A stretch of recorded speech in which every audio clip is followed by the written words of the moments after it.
If you are a fan of the movie, the TV series Sex and the City, well, you're going to love the new book called Chi-Town Girls, written in part by native Clevelander Katie Limecooler. Now, Katie is a social media strategist, a social media trainer. You co-authored this book. You have an MFA, a master's in fine arts and writing, right?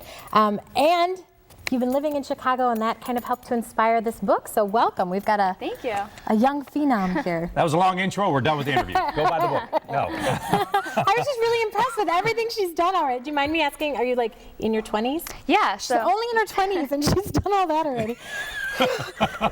And you and I are just sitting on this couch. All right. Well, first off, tell us about the book. So it follows 4 20-something-year-olds living in Chicago and kind of follows their dating, romance life, career-wise, everything that's going on with them. And it's the first book in a 4-book series, so it's told from the first character's perspective, and each book will change from a different character's perspective. Oh, nice. Yeah.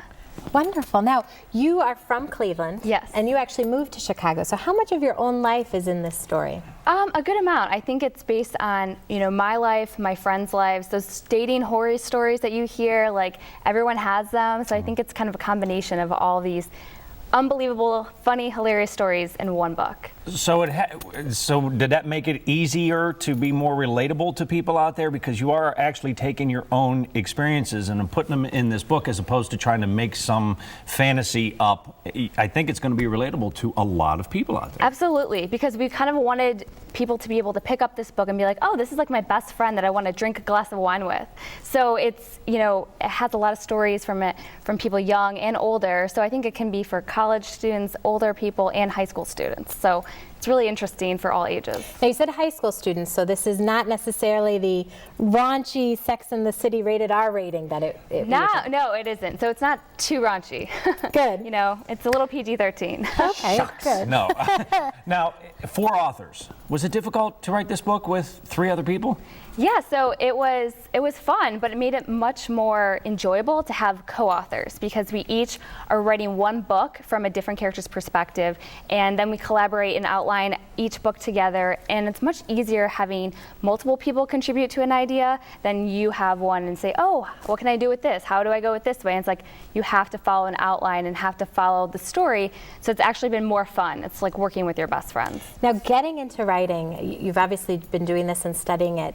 How has it affected you to have a book out there? Is there more pressure for the next one? Is it exciting to see your hard work finally come into something like that? Yeah, definitely. I think following this book, I'm writing the second book that'll be out in May, and there's definitely the pressure to live up to this first book and make my character, Ivy Weston, just as lovable as Bobby, who is the character telling the first book. Okay. All right. Now, if this book becomes a movie, I'm assuming that would be a pretty cool thing to have. Do you already have in mind who you would want to cast as your character, the other characters? Oh gosh, no, I don't think we actually have anyone in mind. I think this one's available. She's obviously interested. You're welcome. You'd have to have a very neurotic character, and then that's all me.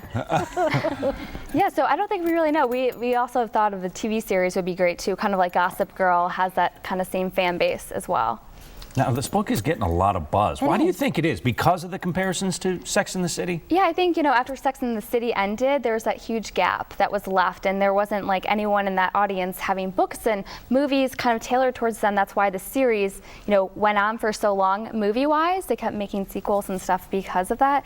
So I think it's kind of filling a gap, and it's a younger version of Sex and the City, so they were a little bit older, and this kind of follows like the post-college students and what they're doing. I think also the friendships that were in that storyline were because they were your friends. Yeah. Were you friends with the people that you co-wrote this with?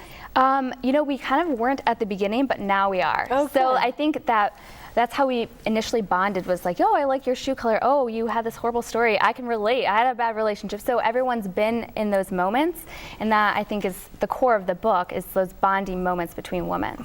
And we only have about 30 seconds, but are they as different in your book as they would be like in Sex and the City? Because all 4 of them were very, very different. And I think that's what appealed to not only women, but men, to see how these 4 different people interacted. Yeah, definitely. They're very different in many ways. My character, she's like kind of the party girl, a little outgoing, real outspoken, so she's fun to follow. So yeah, they're all very different. See? I know. Katie, you have a book signing actually tonight from 6 to 9 at Mademoiselle, which is a boutique in Westlake at 25975 Detroit Road. You can get more information by going to shytowngirls.com or, again, by going to Mademoiselle tonight and meeting Katie. She's a doll. I have a very quick question for Yes. you. Is there a Mr. Big? Ooh, no, not yet. Okay. You need to put one in. I want a Mr. Big. I was sounded bartending when I was bad. in my 20s. Wow. Thank you so much for coming on the show. Thanks for having me. All right. Well,